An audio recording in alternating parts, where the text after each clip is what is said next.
Hello students, good morning. कैसे हैं आप लोग? I hope you are fit and fine there. आशा करते हैं आप सकुशल और घर पर ही स्वस्थ होंगे।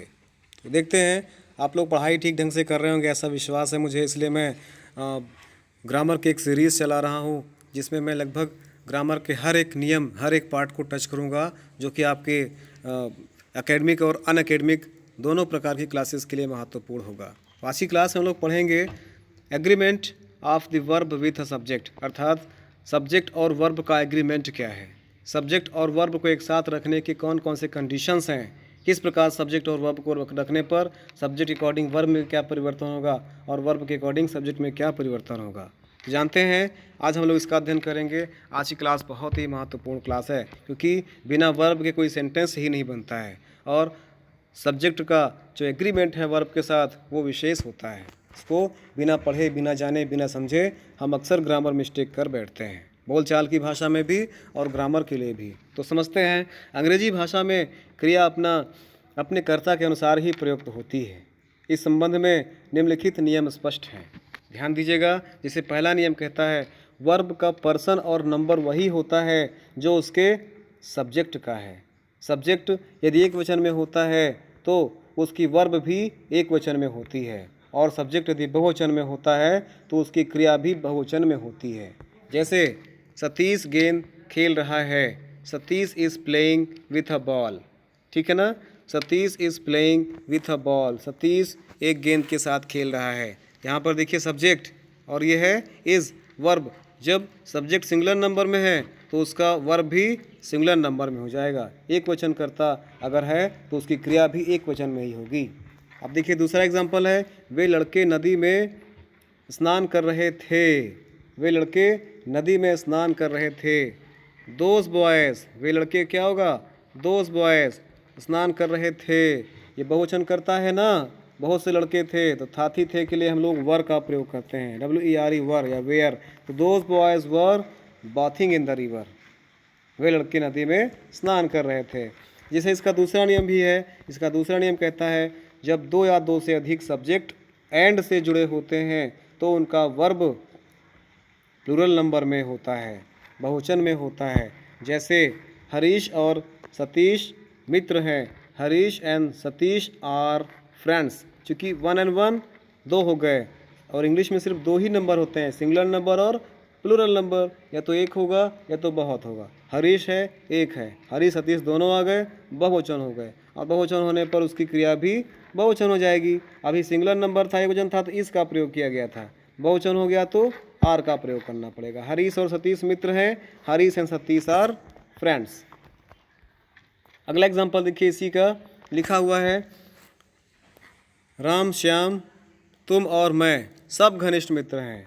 देखो, तो हम लोग क्या करते हैं, इसका बहुत अच्छा नियम है। हम लोग पहले सामने वाले को लिखते हैं, फिर पहले सेकंड पर्सन, फिर third person, then first person लिखते हैं हिंदी में। जबकि पहले फर्स्ट पर्सन, फिर सेकंड पर्सन और फिर थर्ड पर्सन। जबकि इंग्लिश में पहले सेकंड पर्सन, फिर थर्ड पर्सन और फिर फर्स्ट पर्सन। जैसे इंग्लिश बहुत उदार चीज़ है। एग्जाम्पल ले लीजिए, जैसे आपके पास एक कढ़ाई है या प्लेट है, उस प्लेट में बहुत सारे लड्डू रखे हुए हैं। लड्डू बांटने के लिए आपको कहा जाता है, जब लड्डू आप बांटोगे तो पहले कैसे बांटोगे, पहले खुद खाओगे कि पहले जो पड़ोसियों को दोगे? नहीं, पहले हम उसको देंगे जो हमारे सामने खड़े होते हैं। तो हमने दिया तो अर्थात यू पहले आएगा इंग्लिश में। इसके बाद हम क्या करेंगे, खुद खा लेंगे? नहीं, पहले हम अपने सामने वालों को देंगे, अर्थात सेकंड पर्सन को देंगे, फिर अन्य लोगों को देंगे जो हमारे पास पड़ोस परिवार के लोग जो हमारे सामने नहीं हैं, उनको बांटने के बाद तब हम खाते हैं। उसी प्रकार इंग्लिश में है, पहले सामने वाले को, फिर पास पड़ोस को, लास्ट में खुद खाते हैं। तो उसी प्रकार राम श्याम तुम और मैं सब घनिष्ठ मित्र हैं। तो मैं first person, you second person, Ram और श्याम थर्ड पर्सन। तो पहले सेकंड पर्सन आएगा यू, फिर इसके बाद third person Ram and Shyam, Ram Shyam, फिर और मैं एंड आई। तो पूरा मिलाकर हो जाएगा you, Ram Shyam and I all are friends. इसका तीसरा नियम कहता है, यदि दो सब्जेक्ट एंड से जुड़े हों और वे एक ही व्यक्ति अथवा वस्तु को प्रकट करते हों तो उनकी क्रिया एक वचन में ही रहती है। जैसे घोड़ा तथा गाड़ी दरवाजे पर हैं। तो क्या है, घोड़ा और गाड़ी एक दूसरे से जुड़े हैं, घोड़ा गाड़ी मिलाकर सिंगुलर नंबर तो है, ऐसा नहीं कि 2 घोड़े जुड़े हैं, 4 घोड़े जुड़े हैं, नो प्रॉब्लम इज देयर। बैलगाड़ी तो एक ही है ना, घोड़े बैलगाड़ी का हिस्सा बन जाते हैं तो सिर्फ एक बैलगाड़ी का ही नाम आएगा जब ऐसी स्थिति आती है। घोड़ा तथा गाड़ी दरवाजे पर हैं, the horse and carriage is eight the door. ठीक है ना। दूसरा एग्जाम्पल है, समय तथा ज्वार किसी की प्रतीक्षा नहीं करते, time and tide waits for none. Time and tide एक ही चीज़ तो है, दोनों आपस में जुड़े होते हैं, समय और ज्वार। समय मीन्स समय, ज्वार मीन्स जो ज्वार भाटा आता है ना समुद्र का, उससे। तो time and tide waits for none, समय और ज्वार किसी की प्रतीक्षा नहीं करते हैं। इसका रूल 4 कहता है, चौथा नियम कहता है, यदि 2 या 2 से अधिक सब्जेक्ट एक वचन के हो और आइदर आर या नाइदर नॉर से जुड़े हो तो उनकी क्रिया एक वचन में ही होती है।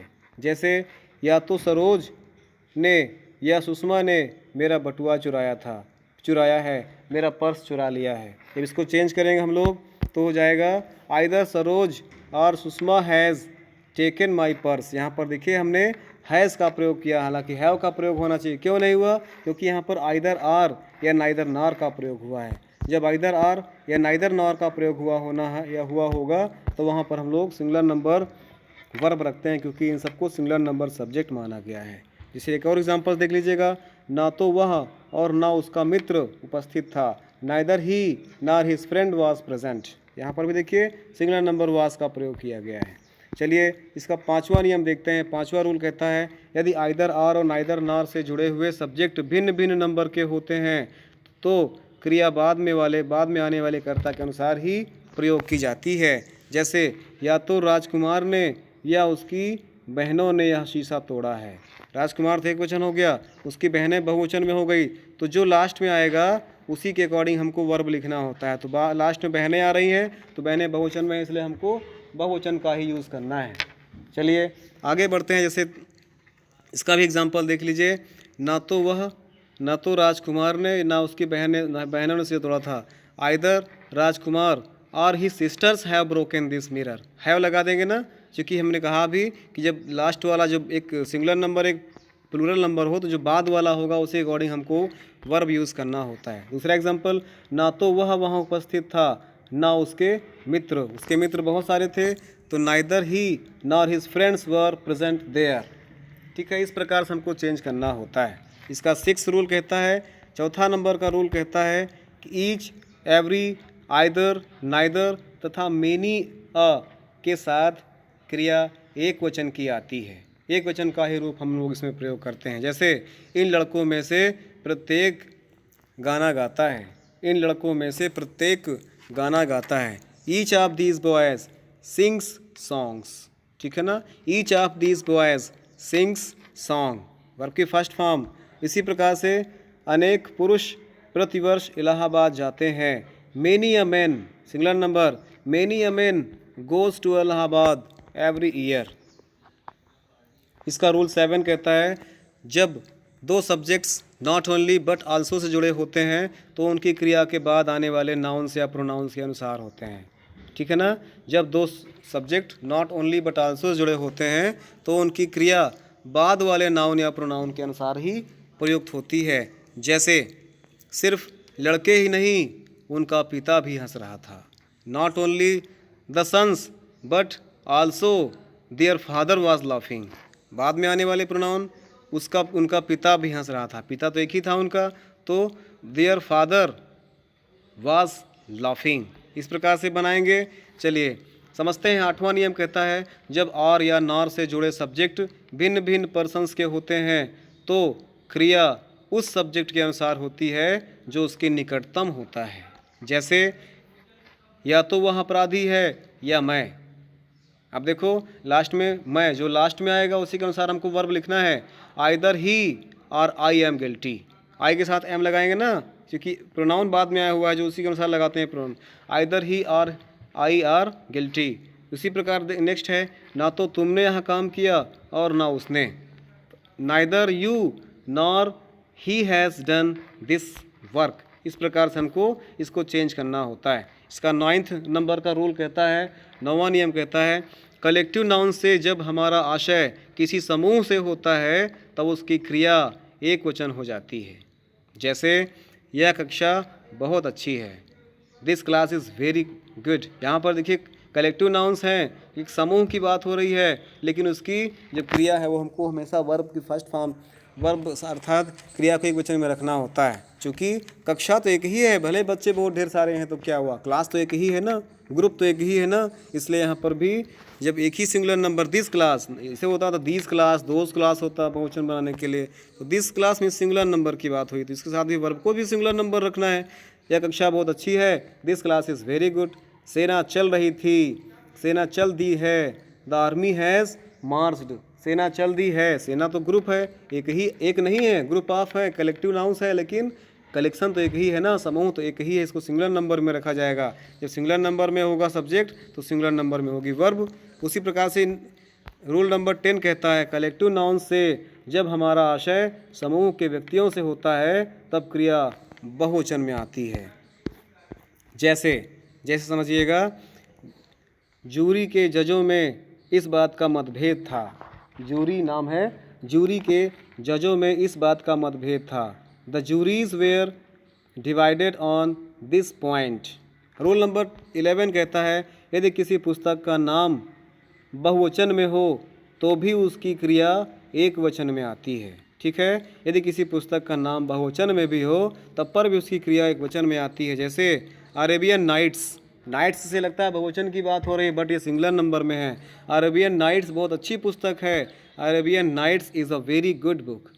समझ रहे ना इसको, ये माइनर मिस्टेक्स अक्सर हम लोग कर बैठते हैं, तो इसलिए मैंने सोचा कि क्यों ना एक वीडियो बना करके आपको इसके विषय में बताया जाए। लेकिन गाइज़, अगर आपको वीडियो पसंद आए तो अपने दोस्तों को भी शेयर करिए, जिससे कि उनको भी इस चीज़ का लाभ मिल सके। अगर अभी तक आप चैनल पर नए हैं, सब्सक्राइब नहीं किए हैं, तो प्लीज़ सब्सक्राइब द चैनल। इसी का 12 नंबर रूल कहता है जब बहुवचन संख्या से किसी एक बंधी निश्चित रकम या दूरी का बोध हो तो उसकी क्रिया भी एक वचन में होती है। जैसे 60 रुपये उसका वेतन है, उसका वेतन अर्थात उसको फिक्स मिल रहा है, बंधी हुई रकम है, तो 60 rupees is his pay, 60 rupees is his pay, 60 रुपये उसका वेतन है। जैसे दूसरा एग्जाम्पल है 10 मील एक लंबी दूरी है, 10 miles is a long distance.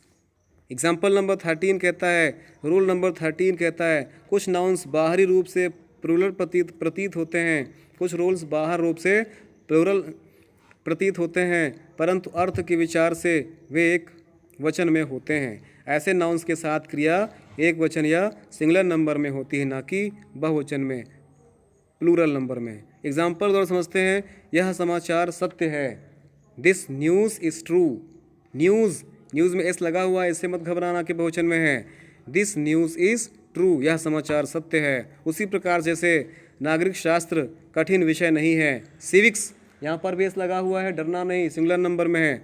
Civics is not a difficult subject, नागरिक शास्त्र एक कठिन विषय नहीं है, civics is not a difficult subject. उसी प्रकार से नेक्स्ट नंबर का रूल कहता है, रूल हमारा 14 कहता है जब दो या तीनों पर्सन्स के प्रोनाउन एक साथ होते हैं तो सबसे पहले सेकंड पर्सन का प्रोनाउन, तब थर्ड पर्सन का प्रोनाउन, इसके बाद अंत में फर्स्ट पर्सन का प्रोनाउन आता है तथा उसके साथ क्रिया बहुवचन में आती है। पिछले एग्जांपल्स में हमने इसका अध्ययन किया। जैसे तुम, वे और मैं प्रदर्शनी देखने जाते थे, तो पहले सेकंड पर्सन, फिर थर्ड पर्सन और फिर फर्स्ट पर्सन, अर्थात लड्डू पहले सामने वाले को देंगे, फिर अगल बगल वालों को देंगे, लास्ट में खुद खाएंगे। तो पहले यू, फिर दे, फिर आई, तो मिलाकर के हो जाएगा you they and I go to see the exhibition. प्रदर्शनी की इंग्लिश में क्या बोलते हैं? एग्जीबिशन।